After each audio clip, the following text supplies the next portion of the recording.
Hello students, now in this session I will explain question number 4 and 5 of exercise 13.2. Now in question number 4 we have, if a box of sweets is divided among 24 children, they will get 5 sweets each. Understood? Now how many would each get if the number of children is decreased by 4?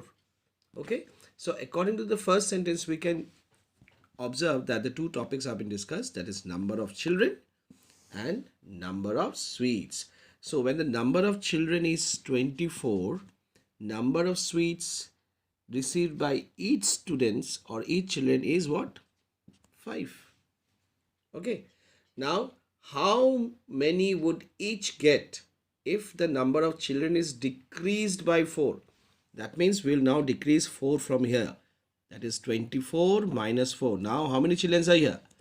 Here there are 20 students now. So if the number of children is 20, how many would each get now? So we'll find this, we need to find this one. That is, we'll let this as A. Okay, so it is an inverse proportion. How? As because when the number of children is 24, number of sweets received by each is 5, and when it is decreasing, obviously the number of sweets will be received by each students will more than 5, isn't it? Will be more than 5. So let me see what is the value. So as because it is an inverse proportion, so we'll write it down. So inverse proportion.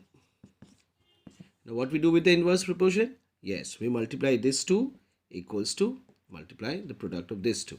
So 24 into 5 equals to 20 into A. 20 into A. Now that would be equals to, now since we have to get the value of A, we have to transpose 20 towards left hand side. So 24 into 5 upon 20, that would be equals to A. Now reduce this, 5 ones are 5, 5 fours are 20, 4 ones are 4, 4 6 are 24. So value of A would be 6. That is, number of sweets each will get now when the number of children is 20 would be 6. Okay, it's as simple as this. Now let's move on to sum number 5. Yes, now we'll discuss question number 5. A farmer has enough food to feed 20 animals in his cattle for 6 days.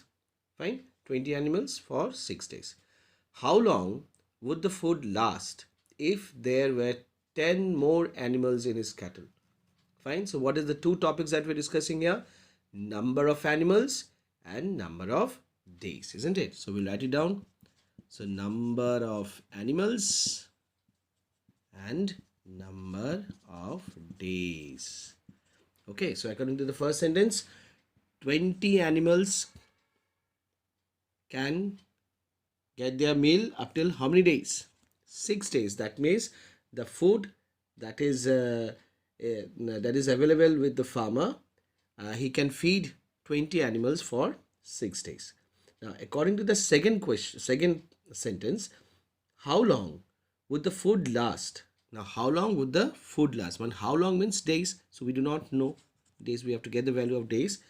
If there were 10 more animals in his cattle, that means earlier it was 20, now 10 more animals has increased, so we'll add it up. That is 10, 20 plus 10. Now how many animals are there? 30. So what is your guess? That when 20 animals, for 20 animals, if that if the volume of food can last for 6 days, so same volume of food if there are 30 animals is now, so do you think that number of days will be less or more? Definitely, you're right, you're very true that the number of days will be much less than 6 days. Now let's just find out, but before that, what we have to write? We have to write inverse proportion. So this part is very important, students. Do not forget to mention this. Now when it is inverse proportion, how to arrange the numbers? That is 20 into 6 equals to 30 into A. 30 into A. Absolutely right. Now we have to take 30 towards left hand side. So it will look like 20 into 6 by 30. That would be equals to A. Now reduce this. We'll reduce this 2 zeros first. And then 3 ones are 3. 3 twos are 6. So what is the final answer of A? that is 4 days. So when the number of animals increase to 30 animals, then the same volume of food will just last for how many days? Only for 4 days. Fine. Hence the required number of days would be equals to what? So finally you are supposed to write this. So hence the required